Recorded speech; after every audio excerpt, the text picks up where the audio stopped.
ဝိညာဉ်အလင်းနှန်းနှင့်အမောင်တို့မြေအောင်ခန်းထဲတွင်တိုက်ခတ်နေသောဝိညာဉ်လေးများသည်တခန်းလုံးရှိအရာဝတ္ထုမှန်သမျှကိုရိုက်ခတ်ဖျက်ဆီးနေတော့ပါတယ်။မောင်မောင်စောသည်မွန်းကျက်လွန်သောအချိန်ကြောင့်ကျမ်းမြေမော်တွင်ဒူးတောက်လျက်သားလဲကျနေတော်လဲသူ၏မျက်ဝန်းများကတော့မိုးရည်ဒီထံမှဖဲခွာမသွားခဲ့ပါဘူး။မိုးရည်ဒီကိုရောင်ဝါကိုဝါမှာတဖြည်းဖြည်းလင်းလည်လာပြီးသူမ၏ခန္ဓာကိုယ်သည်ပဂတိလူသားတစ်ယောက်ကဲ့သို့မဟုတ်ဘဲဝေးဝါးလွင့်ပြန်နေသောအလင်းဆိုင်ကြီးတစ်ခုကဲ့သို့ဖြစ်လာပါတယ်။မိုးမလုံနဲ့ကိုယ်ထားမသွားပါနဲ့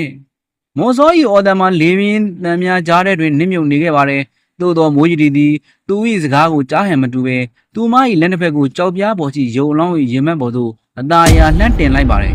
ထိုကဏ၌ပင်လယ်ပင်မှဆွဲသည့်သည်ဆူးရှာလွန်သောအဖြူရောင်လင်းနှန်းများကိုထုတ်လွှတ်လိုက်ပြီးမြေရောက်ခန်း၏ဒေါင်မောင်းစုံမှအမောင်တူများကိုတိုက်စားပစ်လိုက်ပါတော့တယ်မိုင်မဲလိုက်တာယတိမင်းရဲ့ဝိညာဉ်ကိုစရေပြီးဒီလူသားကိုကယ်ချင်တာလားမင်းဒီလိုလုပ်ရင်တော့ဘရောမှလူပြန်ဖြစ်ခွင့်ရမှာမဟုတ်ဘူးမိစ္ဆာဝိညာဉ်ကြီးရဲ့အတန်မှာနာကျင်မှုနဲ့ဒေါသတို့ရောပြွန်းလျက်ဟိမ့်ထွက်လာပါတယ်သူမရဲ့မဲနဲ့တော့လက်အင်္ဂါကြီးများမှာအလင်းနှမ်းများကြောင့်တဖြည်းဖြည်းအရေရော်ကျလာခဲ့တော့သို့တော့သူသည်အရှုံးမပေးဘဲမွန်စော၏ဝိညာဉ်ကိုအတင်းဆွဲယူဖို့ကြိုးစားနေစဲမှာပင်ငါအတွက်လူပြန်ဖြစ်ဖို့ထက်ငါချစ်သူလွံ့မြောက်ဖို့ကပိုအရေးကြီးတဲ့အမတ်ကြီးနင်းရဲ့အမုန်းတရားတွေကဒီရာစုနဲ့များစွာထဲမှာအဆုံးသတ်ရမယ်မိုးရီရဲ့အတန်မှရခင်ကကဲ့သို့နှုတ်နယ်ခြင်းမရှိတော့ဘဲခန်းကြားထဲဝါသောမိဖုရားတစ်ပါး၏အမိန့်တော်ကဲ့သို့ပြတ်သားလှပါတယ်။သူမသည်သူမ၏ဝိညာဉ်စွမ်းအားလုံးကိုရုပ်လောင်းကြီးသို့ပို့လွှတ်လိုက်ရာ၆ကပ်နေသောရုပ်လောင်းကြီးမှထူးဆန်းစွာပင်ပန်းရောင်တန်းလာပြီးနှုတ်ပြိုသောအသွင်သို့ပြန်လည်ပြောင်းလဲလာပါတယ်။ထိုစဉ်မွန်စော၏စိတ်ထဲတွင်မြင်ကွင်းတစ်ခုထပ်မံပေါ်လာပြီးအတိတ်ဘဝကသူတည်ဆုံးကာနေချိန်တွင်ရေဒီ၏လက်ကိုဆုံးကန်ရင်သူပေးခဲ့သောဂရီစကားတစ်ခုကမင်းဘယ်ဘဝရောက်ရောက်ငါလိုက်ရှာမယ်ငါအသက်နဲ့လဲပြီးမင်းကိုကာကွယ်မယ်ဆိုတဲ့စကားကိုမှတ်မိပြီမို့ကိုမှတ်မိပြီမော်စောသည်အားရင်အသိများရရှိတာတကယ်တော့ယုံထလိုက်ပါတယ်သူသည်ကျမ်းမေမော်ရှိဓမ္မီကိုကောက်ကင်ကမိစ္ဆာဝိညာဉ်၏မျက်လုံးများစီသို့တဲ့တဲ့ထိုးလိုက်ပါတယ်ထိုဓမ္မီရောင်မှာတန်မယ်အလင်းထက်မွန်စော၏တန်ရောစဉ်အင်အားကြောင့်ပုံမတောက်ပလာတဲ့ကဲ့သို့ပင်ရှိပါတော့တယ်မိစ္ဆာဝိညာဉ်မှာခိတ္တမြမျက်လုံးဝေသွားစဉ်မိုးရီဒီကအလောင်းပေါ်ကြီးဆွဲသည်ကိုဖြုတ်ယူကာမွန်စောထံသို့လှမ်းပစ်ပေးလိုက်ပါတယ်။မွန်စောဒါကိုအမတ်ကြီးရဲ့ရေမက်တဲ့ကိုထိုးလိုက်ပါ။အဲ့ဒါမှသူအပီးတိုင်ပျက်စီးသွားမှာ။မွန်စောဒီလေထဲမှာဆွဲသည်ကိုဖမ်းယူလိုက်တဲ့အခါဆွဲသည်မှာရဲရဲနီနေသောမိခဲတစ်ခက်ကဲ့သို့ပူလောင်နေတော့လဲသူဂယုမဆိုင်အပါဘူး။သူသည်ရှိသမျှအာရင်ကိုစူသည်ကမိစ္ဆာဝိညာဉ်ရင်ဘက်အလက်ရှိအမောင်ဘိုးချက်စီသို့ဖုံဝင်ကထိုးဆိုင်လိုက်ပါတယ်။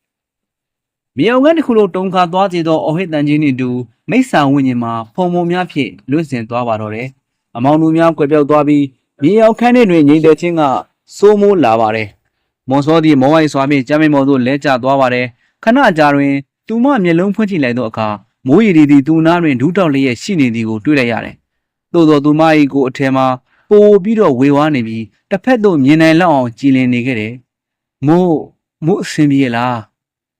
သူမကညှင်သာသောပြုံးပြပါတယ်ထိုပြုံးမှာပကံဤစီးစာထက်ပို၍လှပနေတော့လဲဝမ်းနေစရာအတိတ်ဖြစ်နေပါတော့တယ်မွန်စောမိုးရဲ့တာဝန်ပြီးပြီမိုးတို့ရဲ့အကျွေးဟောင်းတွေကြေသွားပြီဒါပေမဲ့မိုးဒီဘဝမှာဆက်နေလို့တော့မရတော့ဘူးမသွားပါနဲ့မိုးရဲ့မသွားပါနဲ့ကိုမိုးမရှိပဲဘလို့နေရမလဲမွန်စောကသူမ၏လက်ကိုဆုပ်ကန်ရန်ကြိုးစားတော့လဲသူ၏လက်မှာလေးကိုသာဆုပ်ကန်မိတဲ့ကဲ့သို့ဖြစ်နေတယ်မွန်စတော်၏ဝိညာဉ်သည်အလင်းဆက်ကလေးများအဖြစ်တစားစားကွဲလာပါတယ်။နှောင်ဘဝမှာမိုးတို့တာမန်လူသားတွေအဖြစ်ဆုံကြရအောင်နော်။အခုတော့မွန်စောဘေးကင်းရာသို့အမြန်သွားပါတော့။ဒီမြေအောင်ခန်းကမကြခင်ဖြိုးကြတော့မယ်မွန်စော။မိုးရီဒီဝိညာဉ်မှာတဖြည်းဖြည်းလွင်ပါသွားရင်နောက်ဆုံးတွင်အခန်းလင်၌တောက်ပါသောအလင်းစက်လေးတစ်စက်သာကြံရစ်ခဲ့ပါတော့တယ်။မွန်စော၏ပါးပင်ပေါ်ကမျက်ရည်များတဲဟောစီးကျလာပါတယ်။သူသည်နောက်ဆုံးအချိန်ပြည့်ကြောက်ပြားပေါ်ကြီးအလောင်းကိုကြည့်လိုက်ရာထိုအလောင်းမှာလည်းပြာမုံများဖြင့်ပြောင်းလဲသွားခဲ့ပါတယ်။မြေအောင်ခန်း၏မျက်နှာကျက်မှအုတ်ခဲများစတင်ပြိုကျလာပါတယ်။မွန်စောသည်မိုးကြီးနောက်ဆုံးပေးခဲ့သောလက်စည်းလေးကိုရေမက်တွင်အသာရဆုပ်ကန်ရင်အမောင်တို့ထဲမှလေကားတင်များစီသို့အားကုန်သုံးကပြစ်တက်သွားပါတော့တယ်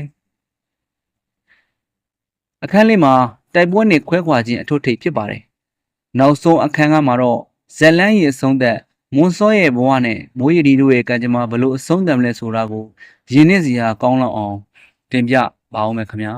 ကျွန်တော်ရဲ့ Story Podcast Channel လေးကို Subscribe လုပ်ထားပေးဖို့မမေ့ကြနဲ့နော်ဘေးပရာတွေဝေးကွာကြပါစေခင်ဗျာ